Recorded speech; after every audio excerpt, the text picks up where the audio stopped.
I was still half asleep when the knocking started, the kind of polite yet determined tapping that suggested either a very patient visitor or a malfunctioning doorbell with a good sense of rhythm. I shuffled toward the door wearing the universal uniform of confused humans everywhere. One sock, a stretched-out t-shirt, and the expression of someone who deeply regretted waking up. When I opened it, three tall figures stood in the hallway, each so elegant they made me feel like a potato with limbs. Their skin shimmered faintly, as if painted with starlight, and their long ears framed their faces like delicate silver blades. They looked at me with ceremonial seriousness. I looked back with the panic of a man who had definitely not brushed his teeth yet. The tallest one stepped forward, bowing with a fluid grace that made my attempt at a wave feel like a crime against etiquette. He said my name perfectly, better than my old math teacher ever had, and announced, with gravity worthy of a royal decree, that their daughter's family had chosen me as her groom. Naturally, I did the only reasonable thing. I laughed, then choked on nothing, then wondered if I had accidentally eaten hallucinogenic leftovers again. But they remained completely calm, as though humans getting chosen for interstellar marriage proposals before breakfast was an everyday occurrence. I tried to explain that I was not exactly the groomable type, that I was barely the capable of handling Bluetooth settings type. But they had already invited themselves in, inspecting my apartment with polite curiosity and expressions that said they were reconsidering my species, interior decorating skills. Before I could protest further, they gently guided me outside, where their ship hovered above the street like a floating cathedral of glass. A ramp extended, shimmering with soft blue light, and I followed only because saying no seemed futile, and also because the neighbors were filming. Inside, the air felt warm and faintly citrus-scented, which was oddly comforting for a kidnap situation that wasn't technically a kidnap. The walls displayed drifting constellations, as though the ship carried a whole night sky in its ribs. I tried to act like this was all normal, nodding sagely at space diagrams I couldn't read, while silently praying that I wasn't about to be dissected for educational purposes. And then she walked in, the alien woman who was supposedly my future bride.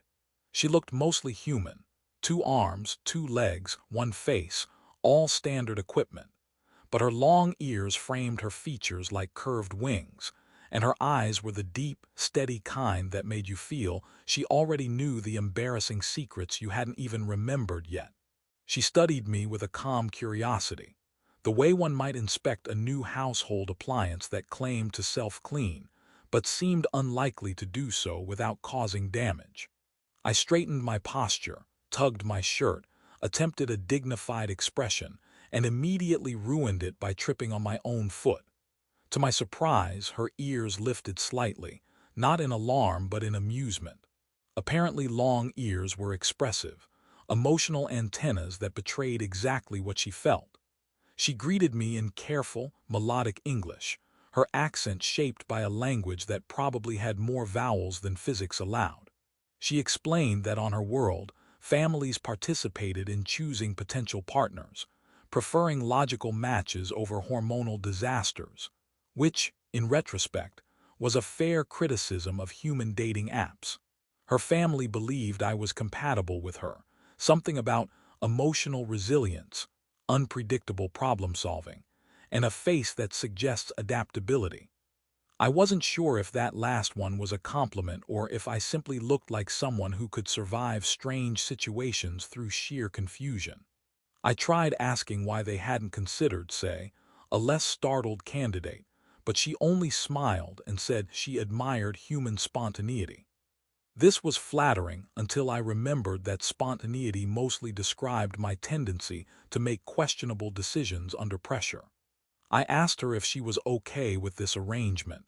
She tilted her head, ears fluttering lightly, and said she found me intriguing. No one had ever called me that before. Confusing, yes. Mildly concerning occasionally, but intriguing. Never. Her parents reappeared, handing me a ceremonial welcome drink that sparkled like liquefied galaxies. They encouraged me to sip it slowly. Naturally, I took a bigger gulp than intended and spent the next 20 seconds blinking rapidly as my tongue experienced what I could only describe as spicy electricity.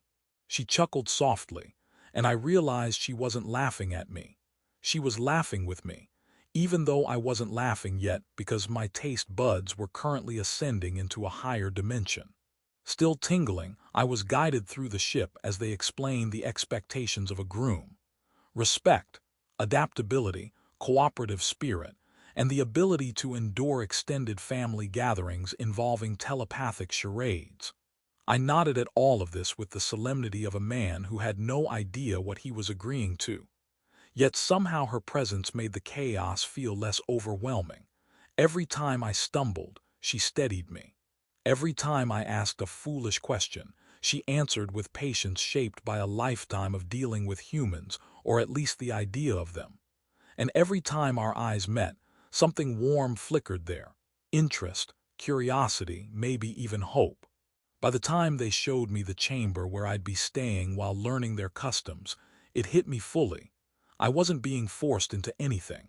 I was being invited.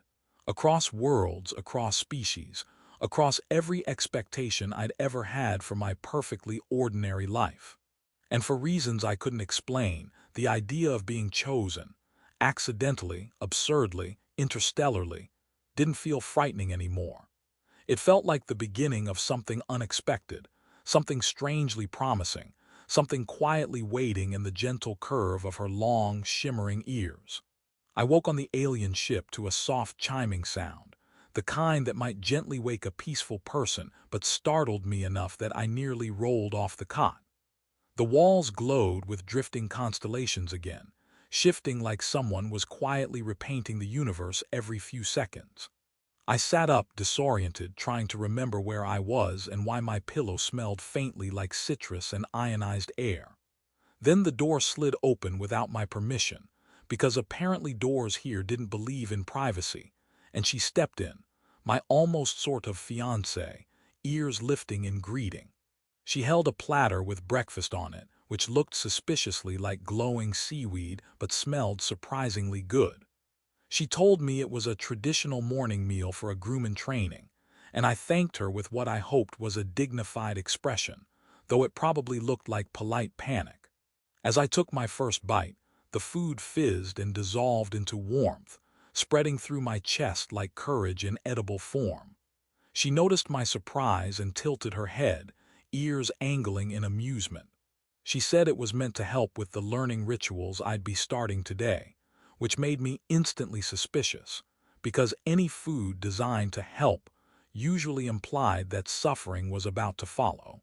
Sure enough, after breakfast she led me into what they called the Hall of Harmonious Preparation, which sounded comforting until I saw the floating platforms, the hovering screens, and the trainers who looked far too excited for my comfort. The first test, apparently, involved learning their greeting posture, a sequence of hand movements, finger bends, and subtle bow angles that absolutely violated human anatomy.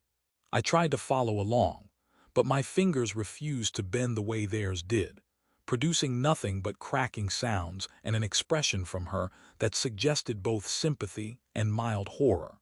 The instructors were patient, though, especially once they realized humans weren't equipped with extra finger joints. They adjusted the moves for me, resulting in a less elegant but still culturally acceptable version that looked like I was trying to shoo away invisible space mosquitoes.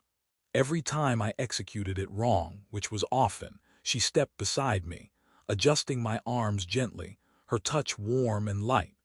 Her ears brushed my cheek at one point, soft like feathered silk, and my brain spent a long moment forgetting every instruction because apparently physical contact with alien ears was emotional sabotage.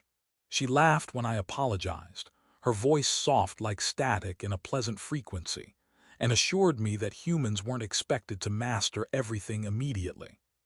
I appreciated that until one instructor handed me a ceremonial orb that began levitating the moment I touched it, drifting away like a bored balloon.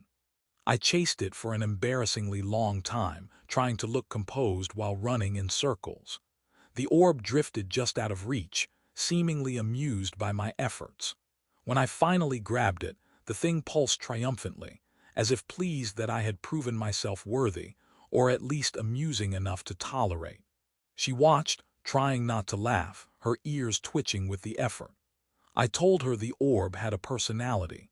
She replied that it simply responded to energy signatures, which was a diplomatic way of saying it had found me chaotic. Eventually, I completed the task, and the instructors applauded with the politeness of people impressed not by my success, but by the fact that I hadn't broken anything. Yet, the next trial was a lesson in their cultural values, taught through a holographic simulation that surrounded us with shifting scenes of her world. Glass forests humming with glowing insects, cities built on floating platforms shaped like petals, families communicating through gestures and subtle ear movements. She narrated as we walked through the projection, explaining how her people valued cooperation, humility, and adaptability, traits they believed I possessed, despite ample evidence to the contrary. I confessed that humans usually required caffeine to achieve even half of those qualities. She asked if coffee was the caffeinated drink humans worshipped. I told her yes, and she nodded solemnly as if she had discovered a new religion.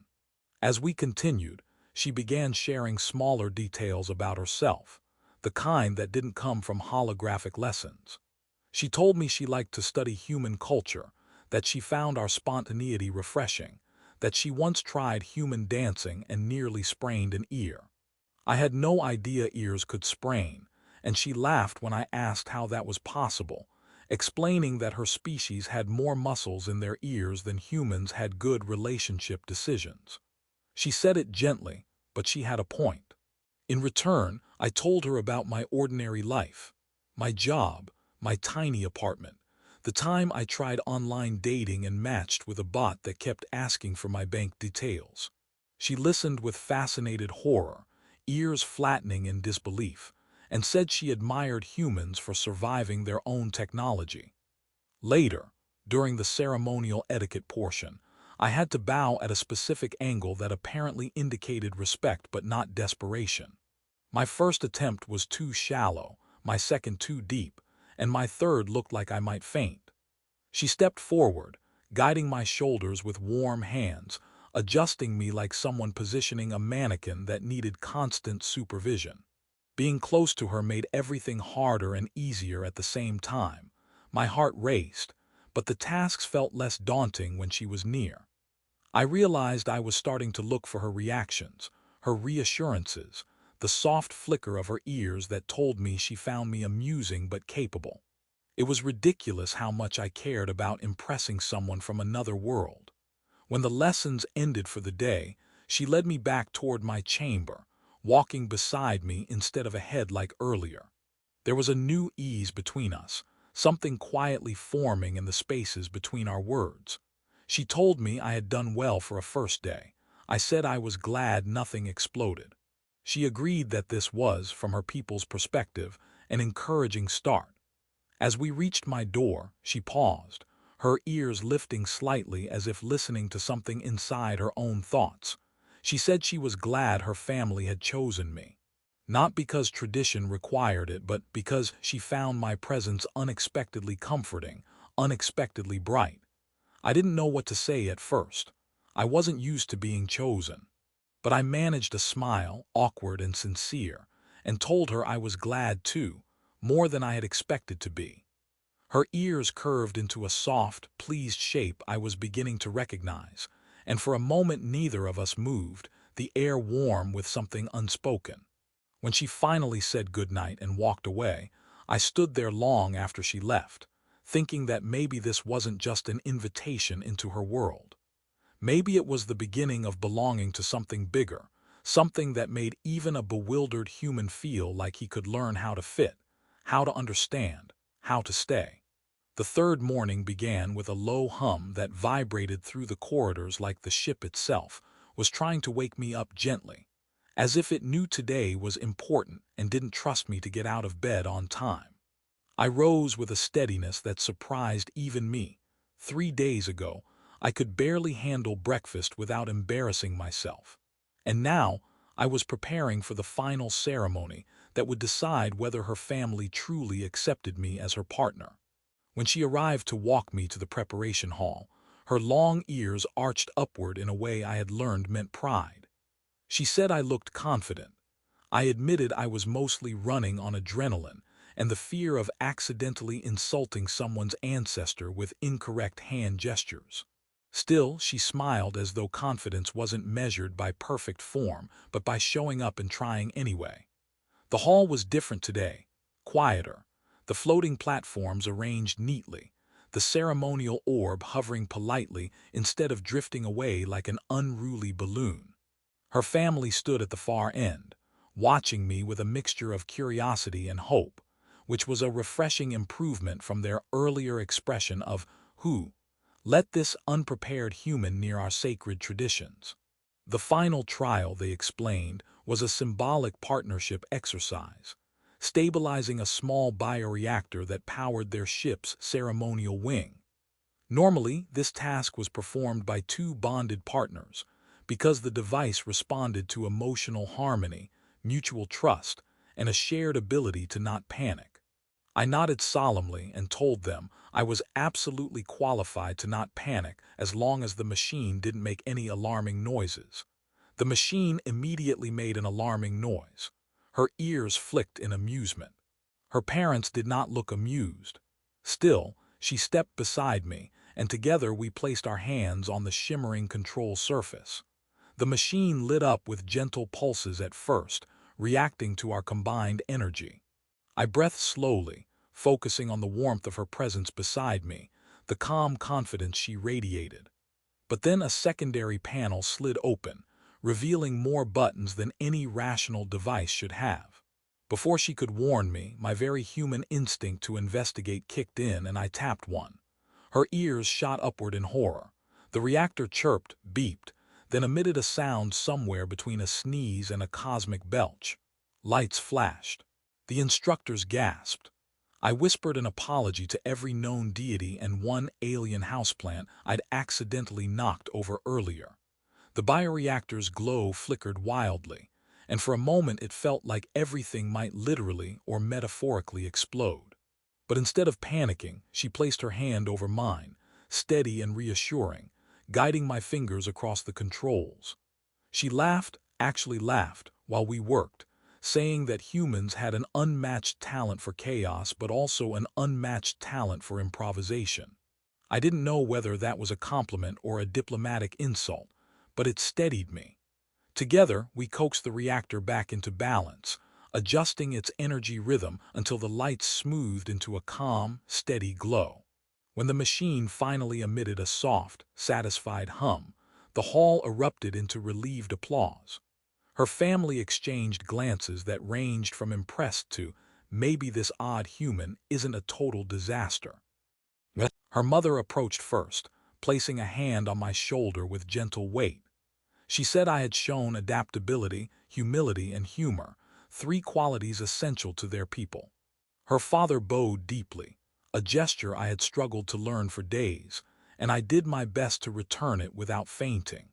When I straightened again, she stepped forward and took my hand in front of everyone, her long ears curling softly in a shape I now recognized unmistakably as affection.